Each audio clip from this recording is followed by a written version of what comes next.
আমার যুবক ভাইদেরকে বলতে চাই, যুবক, বর্তমান সমাজের ভিতরে যেইটা বেশি সমস্যা, বর্তমান সমাজের যুবকেরা কিন্তু পিতামাতার সাথে খারাপ ব্যবহার করে, ঠিক কিনা জোরে কোন? আছে না নাই?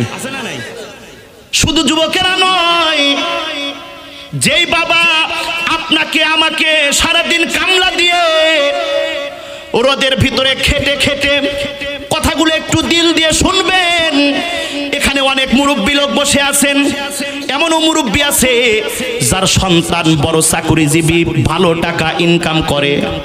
এমনও বাবা আছে যেই বাবাকে তার সন্তান 3 বেলা 3 মুঠো খাবার দেয় না, ঠিক কিনা জোরে বল, জোরে বলেন না ঠিক কিনা?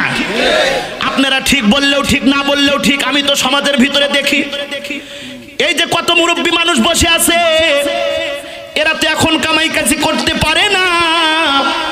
এমন অনেক মুরব্বী লোক বসে আছে যাদের 3 বেলা 3 মুঠো খাবার তাদের সন্তান দিতে চায় না, ঠিক কিনা জোরে কোন? দিতে চাইলেও মনটা খারাপ, ভালো ভালো জিনিস তারা খায় আর খারাপ জিনিসগুলো তার পিতামাতাকে খাইতে দেয়, ঠিক কিনা জোরে কোন? মুসলমান ভাই, আর এইটা বর্তমান সমাজের ছেলেপেলেরা করে শুধুমাত্র তাদের স্ত্রীর জন্য। কথা কোন? আর জোরে বলেন ঠিক কিনা? স্ত্রী সারাক্ষণ শুধু স্বামীকে ফুসলায়, ওই তোমার বুড়া বাবা মা ভাত দাও, এইটা না দিলেই তো আমাদের সংসারে অনেক আয় উন্নতি হবে, ঠিক কিনা জোরে কোন? মুসলমান ভাই গুলো শুনবেন, এ যুবক, তোমার মতো সন্তানের দ্বারা তোমার মা যদি কষ্ট পায়, তোমার বাবা যদি কষ্ট পায়, আল্লাহর কসম করে বলি, আল্লাহর কসম করে বলি, তোমার দুনিয়াতেও ধ্বংস আর মৃত্যুর পরে জাহান্নাম ছাড়া তোমার জীবনে আর কিছুই থাকবে না। সূরা বনী ইসরাঈল খুলে দেখেন, আল্লাহ রাব্বুল আলামিন বলেন, উফি ওয়ালা তানহারহুমা, ও সন্তান, তোমার মতো বাবার উপরে, তোমার মতো সন্তানের উপরে তোমার পিতা মাতা যদি একবার উহ শব্দ করে, তোমার সন্তান যদি, এ যুবকেরা শুনে নাও, তোমার মতো সন্তানের দ্বারা, আমার মতো সন্তানের দ্বারা আমার পিতা মাতা যদি একবার উহ শব্দ করে, কষ্ট পেয়ে উহ শব্দ করে, ব্যথা পেয়ে, মুসলমান, তোমার মতো সন্তান, আমার মতো সন্তান কখনো আল্লাহ রাব্বুল আলামিনের বানানো জান্নাতের ভিতরে যাইতে পারবে না। আজকে পিতামাতা বেঁচে আছে আর পিতামাতার মর্যাদা বোঝো না। অনেকেই তো সন্তান হয়ে পিতামাতার সাথে বেয়াদবি করছো, বাবা মা মারা গেছে, আছে না?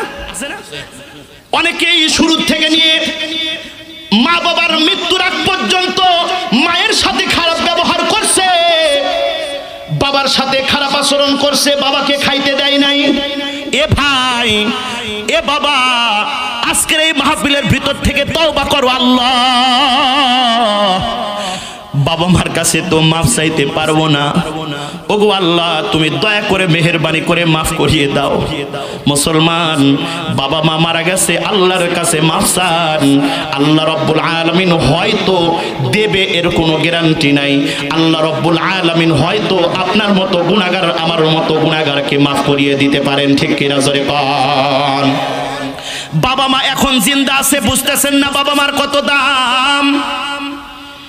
এই যে আমার দিকে তাকায় দেখেন, সারা বাংলাদেশ এখন সফর করি, বাংলাদেশের কত জায়গায় যাই, নিজের মায়ের মতো চেহারাওয়ালা কোনো মহিলাকে আর দেখতে পাই না। গ্রামে যখন আসি কত মহিলাকে দেখি, কত মা চাষিদেরকে দেখি, কত আপনজনকে দেখি, নিজের মায়ের মতো কাউকে খুঁজে পাই না।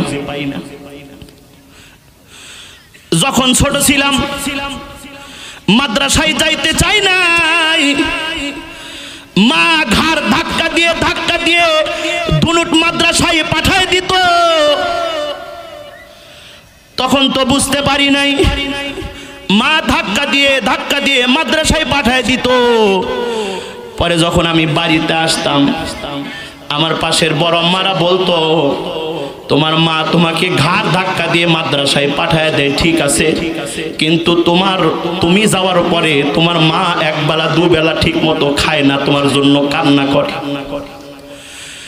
তখন তো বুঝতাম না, তখন টাকা পয়সা ছিল না,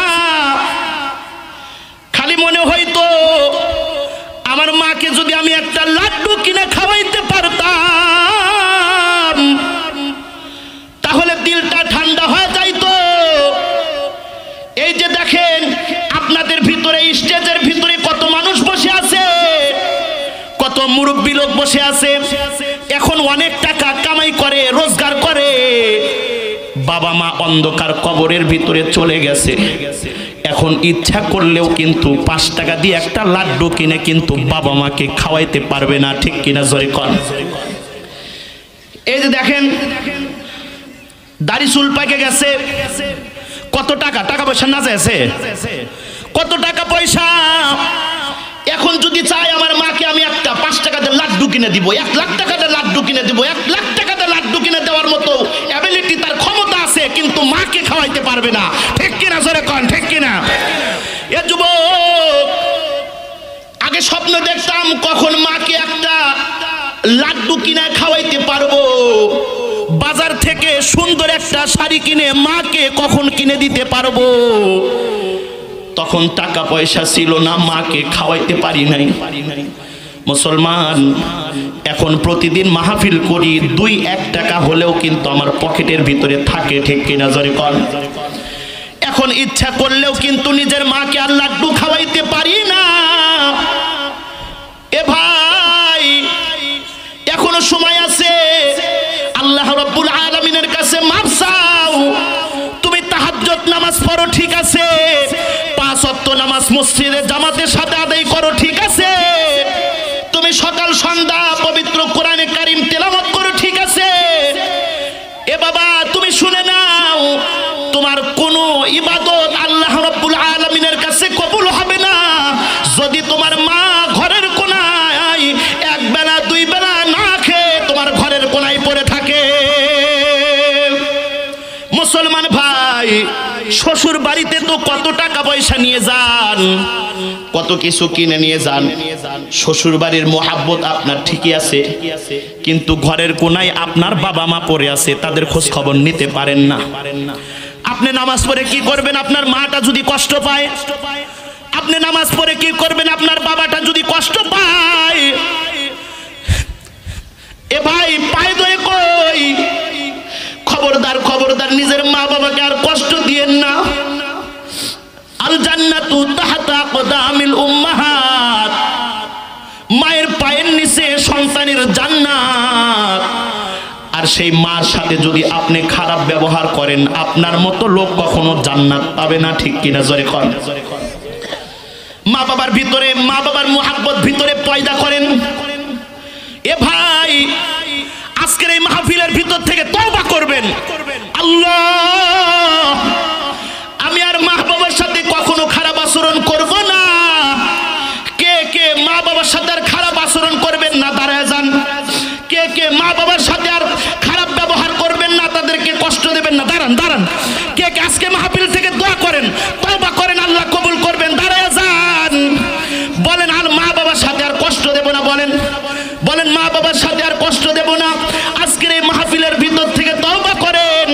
যাদের মা বাবা অন্ধকার কবরের ভিতরে চলে গেছে, আজকের এই মাহফিলের ভিতর থেকে দোয়া করব, আল্লাহ আমাদের পিতামাতার কবরটা তুমি জান্নাতের বাগান বানায় দেন। সকলেই বলেন আমিন। বসেন।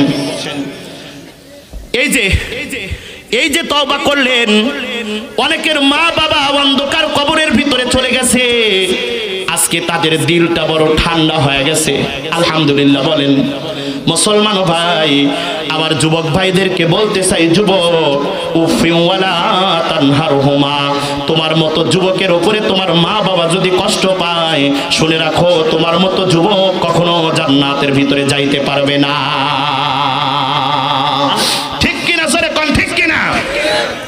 আজকের এই মাহফিলের ভিতরে তওবা করেন, আল্লাহ রাব্বুল আলামিনের কাছে দোয়া করেন, আল্লাহ আপনাকে আমাকে সদা সর্বদা